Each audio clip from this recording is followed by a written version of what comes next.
So I wanted to share a story with you that happened to me in Iraq in 2005. And I'll never forget being in the mess hall. Everyone goes to the mess hall to eat breakfast, lunch, and dinner. I think there was over 250 soldiers there in the mess hall during that time. And I remember just eating like everybody else. And all of a sudden, I heard some commotion in the door.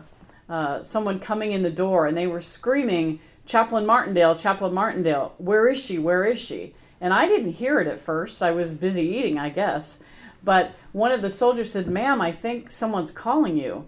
And I said, oh, okay. So I stood up and I went toward the soldier. And when I was walking toward her, she saw me, and I had been counseling with her for over 6 months. We were at Operation Iraqi Freedom 3 in Tikrit, Iraq. And so I'd been counseling her for 6 months. And so when she came in the door, she was just in a very, very bad place. So she was screaming my name. I went to her, and as soon as I saw her, she fell into my arms. And when she did that, something very miraculous happened. She fell into my arms, and she was wailing and crying. And I looked over to a table of soldiers next to me, and I said, come help. And what they did, not by prompting really from me other than to come, they surrounded us with a human circle, their backs to the inside and their faces to the outside, touching shoulders one by one. They made a human curtain so that she could have privacy and grieve, not in the middle of the mess hall, but privately. So they stood there at attention, one to the next, making a huge circle, about 20 of them. And during that time, she stayed for about 30 minutes, and she cried and wailed, and I was able to comfort her during that time. Friends, that's what we're supposed to do with each other. We're supposed to companion each other in our grief and in our joy. I never had any idea when I was in Iraq that I would be companioning people along that journey. Many of you have already been downrange. You know what it's like. It throws you things you do not expect. But I was able to be there for that soldier that day and holding her.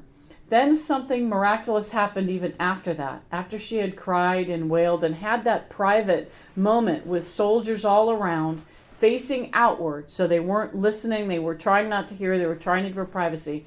When she was done, she stood up.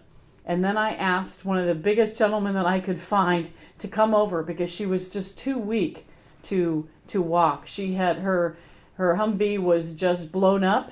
She was covered in soot. She had blood on her from her TC, who was in the hospital in surgery, and she was just a mess, covered in sand.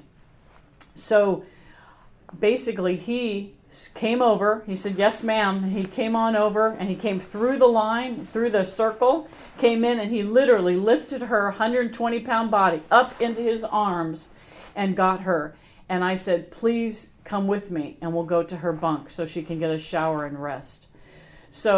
But something else happened. So just as we did that, the circle opened up, and they opened it up, and she and he were able to walk through, and I followed them.